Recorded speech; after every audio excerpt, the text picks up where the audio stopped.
She used me like I was disposable, humiliated me in front of people I trusted, and called me too poor to deserve her, but fate has a way of flipping the script. Stick with me while I share my story, and if it touches you, don't forget to support our channel by hitting that subscribe button, dropping a like, and sharing it with the people you care about. My name is Nathan Cole, and for most of my life, I believed that being a good man with a good heart was enough. I worked long days as a mechanic in a small shop in Ohio. The pay wasn't great, but it was honest work. I liked helping people get back on the road, and I was proud of what I did. I didn't grow up with much, so I learned early how to take care of myself. Maybe that's why I fell so fast when I met Caroline Ward. Caroline was everything I wasn't: confident, educated, and from a wealthy family with a last name people recognized in town. I met her at a local coffee shop when her car wouldn't start. I helped her jump it, and she smiled at me like I had saved her whole day. That smile stayed in my mind for weeks. When she agreed to go out with me, I couldn't believe someone like her would even notice someone like me. At first, everything felt perfect. She talked about big dreams, law school, and the future she wanted.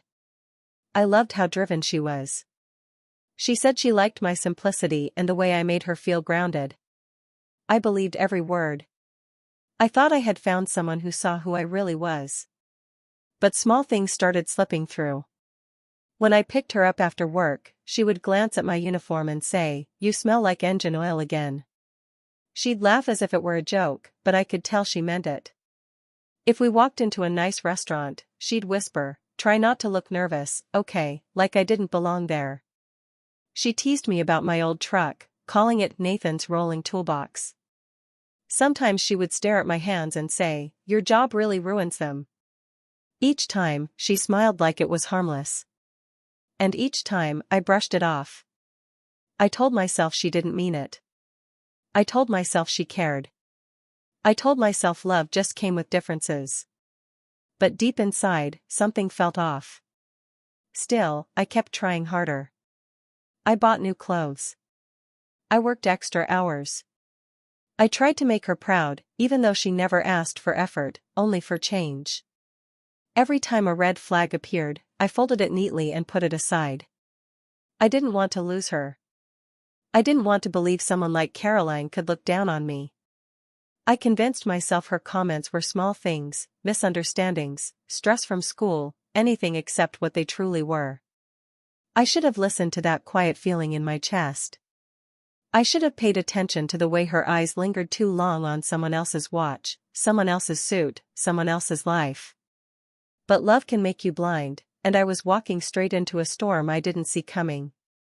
Caroline's attitude slowly changed after the first few months. It wasn't sudden or dramatic, it was small things that built up until they didn't feel small anymore. She started telling me which clothes would look better on me, which restaurants were too cheap, and even which jokes I should stop making because they made me sound unpolished. At first, I thought she was just trying to help me fit into her world, but soon it felt like she was trying to erase who I was. She didn't say it directly, but she made it clear she wasn't happy with my friends either. If Mason or any of the guys invited me out, she would sigh loud enough for me to hear, then say something like, "Do you really want to spend time with people who have no ambition?" I stopped hanging out with them as much because I didn't want to cause a fight. She even corrected the way I talked sometimes, repeating my words with a different tone as if she were teaching a child. I laughed it off, but inside, I felt something tightening around me. The worst moment came when she invited me to a small get-together with her classmates. I showed up in my work uniform because I came straight from the shop, something she knew. As soon as I walked in, she looked at me, rolled her eyes, and said loudly, "There's Nathan in his blue-collar costume." Her friends laughed. I tried to smile, but my chest felt hollow. It didn't matter how tired I was or how hard I worked, she made me feel like a joke. Little by little, I started believing I wasn't good enough for her or anyone else. I tried harder to act the way she wanted, but nothing seemed to be enough. She wanted someone cleaner, richer, smoother, someone I wasn't sure even existed. Even as she picked at everything about me, she still relied on me constantly. If her car made even the slightest noise, she'd call me the same minute and expect me to fix it for free. If she needed rides to class, appointments, or anywhere else, I was supposed to drop everything and go. When exam season came, she expected me to stay up with her, make her coffee, listen to her rants, and keep her calm. But when I needed support, she said she was too busy or too tired. It wasn't a relationship, it was a one-way street where I kept giving and she kept taking. Mason tried to talk sense into me more than once. One night after work, he put a hand on my shoulder and said, "She doesn't love you, man. She loves what you do for her. There's a difference." I wanted to argue with him, but the truth stung too much. I told him he was wrong, that he didn't understand her like I did. But deep down, a quiet part of me knew he wasn't saying it to hurt me. He was saying it because he saw something I wasn't ready to face. Still, I pushed his warning aside. I told myself love required patience, effort, and sacrifice. I wasn't ready to admit that I was the only one making them. I was losing pieces of myself, and I didn't even realize how much until it was almost too late. I spent months saving every extra dollar I could. Skipping lunches, taking extra shifts, doing small repair jobs on weekends, anything to put money aside. I wasn't trying to buy a fancy ring, just something simple but meaningful. I wanted Caroline to know I was serious about our future, even if I couldn't offer her the lifestyle she was used to. I told myself love mattered more than money, that she would see my effort and appreciate it. But as the weeks passed, she became distant. Not in a quiet, emotional way, more in a cold, irritated way. She started bringing up other men in her classes. Not directly, but enough for me to notice. "Daniel already has a job lined up at a big firm," she'd say. Or, "Ryan just bought his first condo." I heard her, even when she pretended it was casual conversation. She spoke about other men's lives with interest, and mine with disappointment. I tried to ignore it, hoping things would settle, but they didn't. She looked at me differently, like she was waiting for me to magically become someone else. The warmth she used to have was gone, replaced by frustration every time I couldn't afford something she wanted. Then came the dinner that changed everything. She invited me to join her classmates for a small gathering at a nice restaurant. I spent extra time cleaning up after work, bought a new shirt, and tried my best to look presentable. I hoped being there would show her friends I belonged to, that I wasn't as far from her world as she sometimes made it seem. But the moment I sat down, I could feel tension coming off her. She barely looked at me, barely spoke to me. When the bill came, one of her classmates joked about saving money, and Caroline suddenly snapped. She turned to me, loud enough for the entire table to hear, and said, "Why would I waste my future on someone who can't even afford a decent apartment?" The room went silent. Forks froze midair. Eyes shifted toward me in shock, pity, amusement, everything except respect. I felt like the ground was gone beneath my feet. For the first time, it hit me with full force, she didn't see me as her partner. She saw me as an obstacle, an embarrassment she was tired of dragging around. I left the restaurant without saying much. I couldn't. My chest felt too heavy. A couple of days later, I learned the truth from someone I never expected. One of her own classmates pulled me aside and told me she had been spending a lot of time with Ethan Clark, a wealthy investment trainee who came from a well-known family. They weren't just studying together. Everyone knew it. I confronted her, hoping there was some explanation, some misunderstanding. But she didn't deny anything. She didn't even look guilty. She folded her arms and said, "I need someone on my level, Nathan. Not someone I have to drag upward." Those words cut deeper than anything before.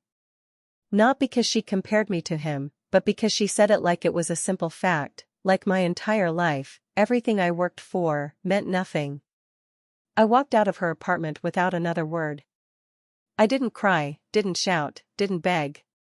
I just felt completely hollow. Everything I had tried to become for her suddenly felt pointless.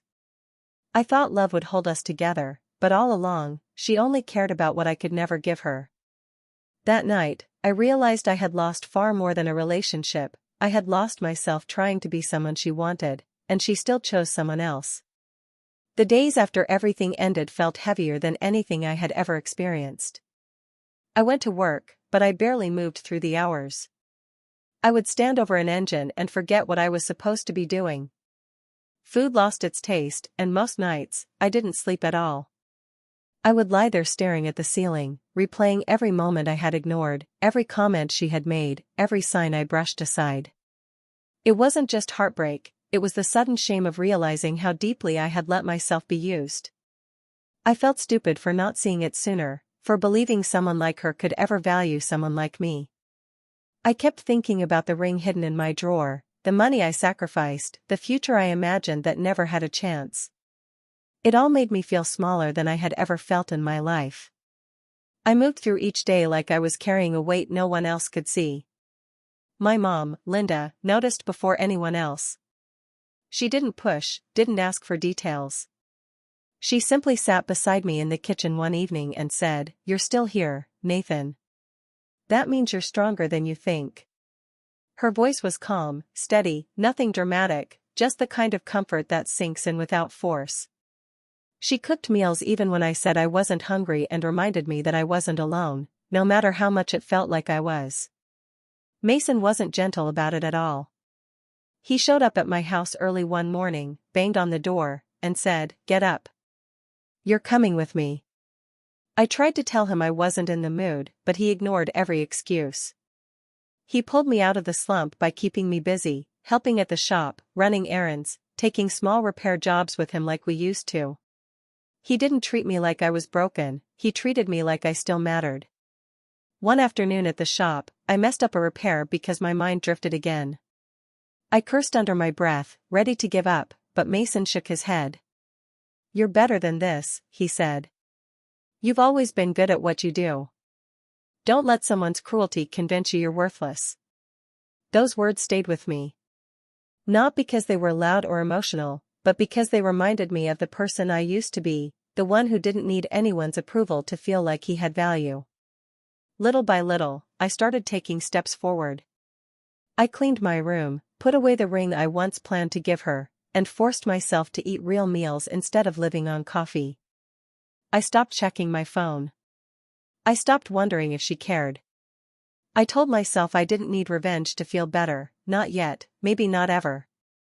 What I needed was to rebuild the parts of myself I had abandoned. I didn't know where my life was going, but I knew it couldn't stay where it was. I was tired of feeling empty. Tired of letting someone else's choices define me. For the first time in months, I made a quiet promise to myself, the next chapter would be about me, not her.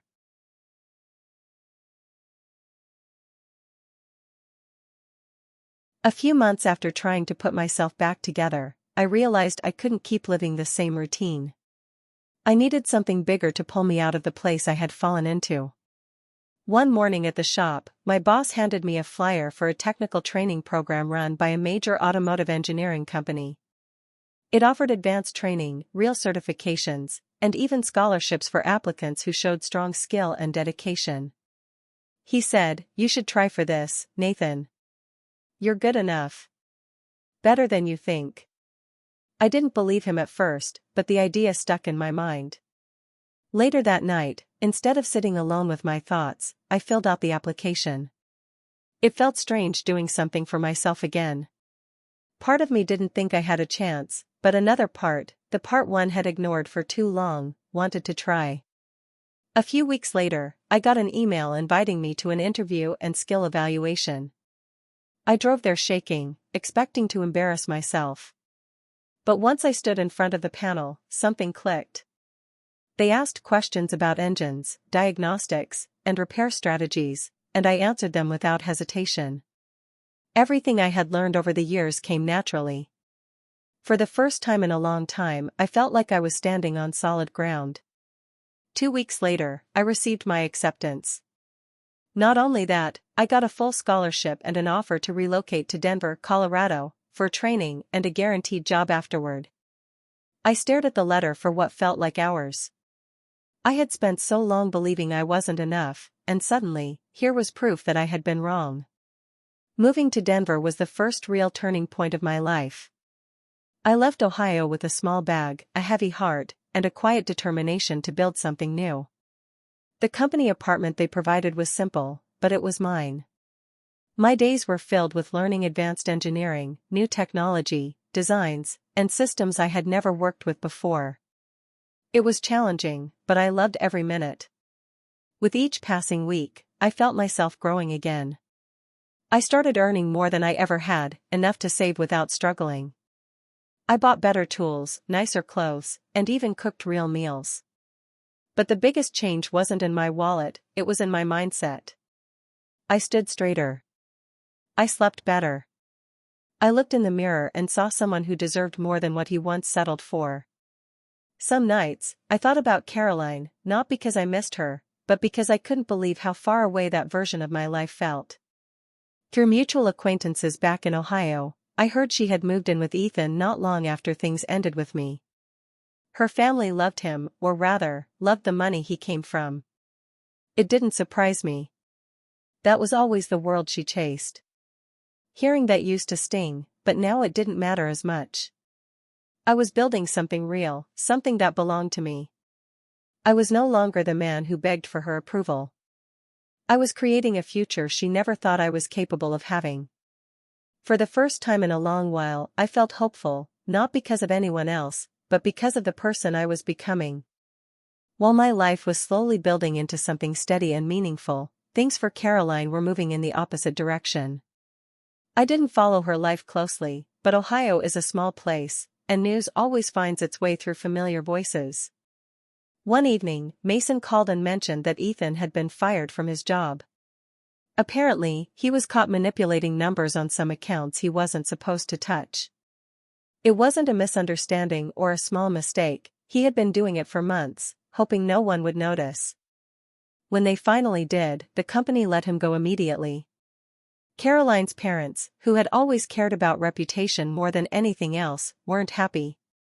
They didn't say it out loud, but everyone knew they liked Ethan because of the social advantages he brought. Once those vanished, so did their interest in supporting Caroline. They cut back on the help they used to give her, making it clear she had chosen wrong.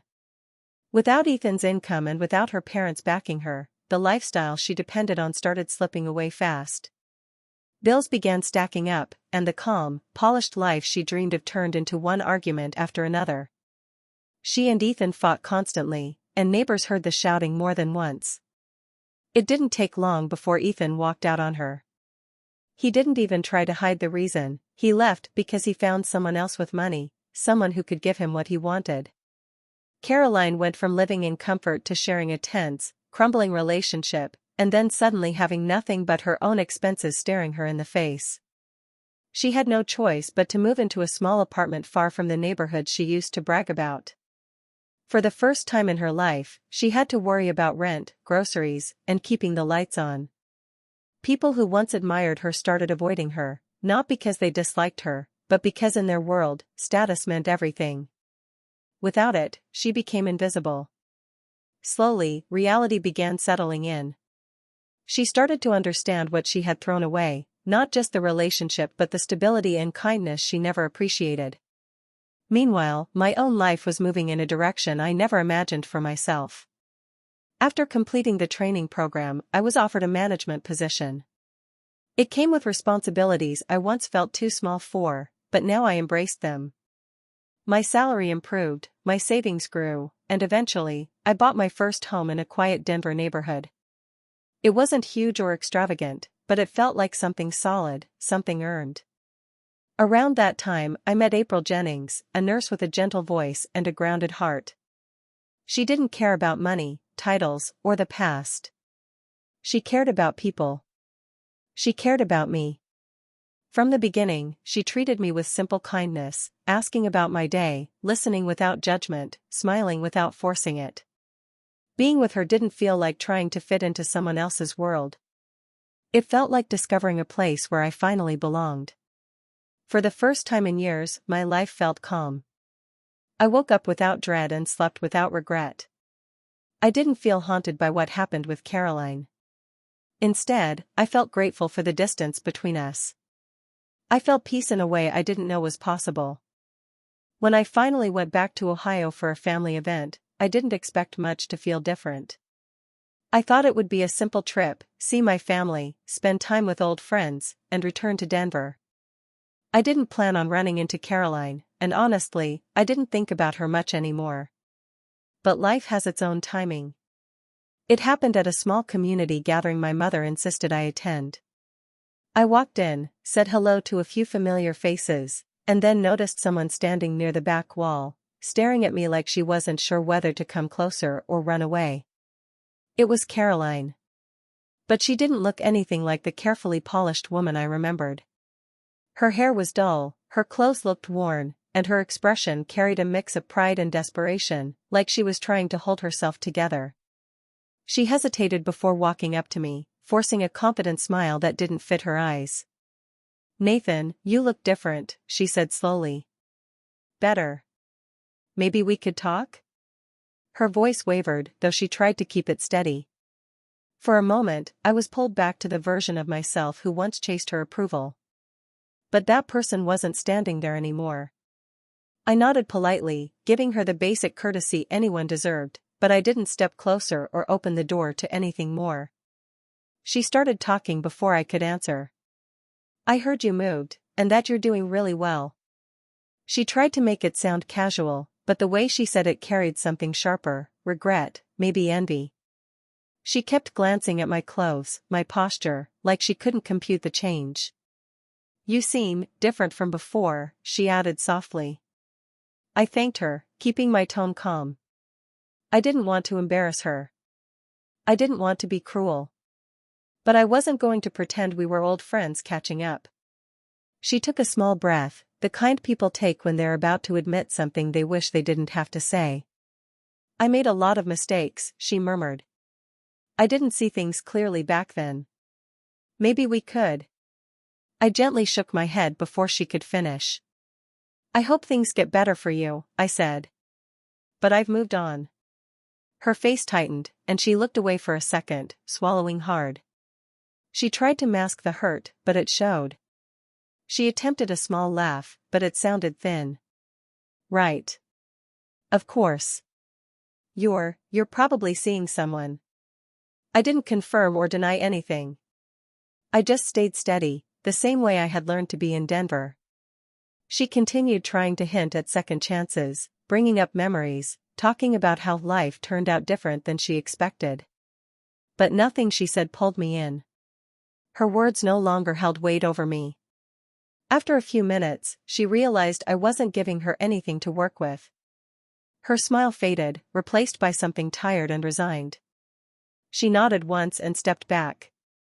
"Take care of yourself, Nathan." I gave her the same polite nod and walked back to my family. As I joined them, I didn't feel anger, pride, or satisfaction. I just felt distance, like she belonged to a chapter that had ended long ago. And for the first time seeing her again, I understood with complete clarity, I had outgrown the version of myself who once thought she was everything. Caroline's attempts to reconnect with Nathan grew stronger and more desperate. One afternoon, she showed up at Nathan's mother's house with a forced smile, acting as if she genuinely cared.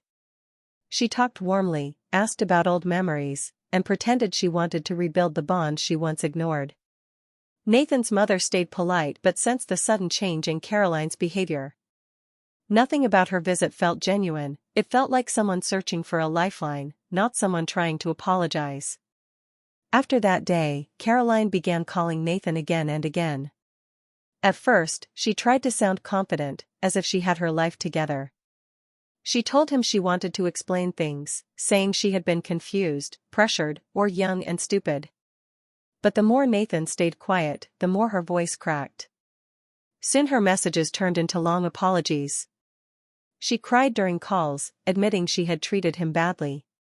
She said she regretted every moment she made him feel small. One night, her voice broke completely. She told him she knew she had no right to ask for anything, that she didn't deserve a place in his life anymore.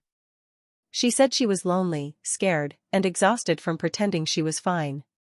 She begged him for a single chance to start over, saying she needed him because he was the only person who ever cared for her without expecting anything in return.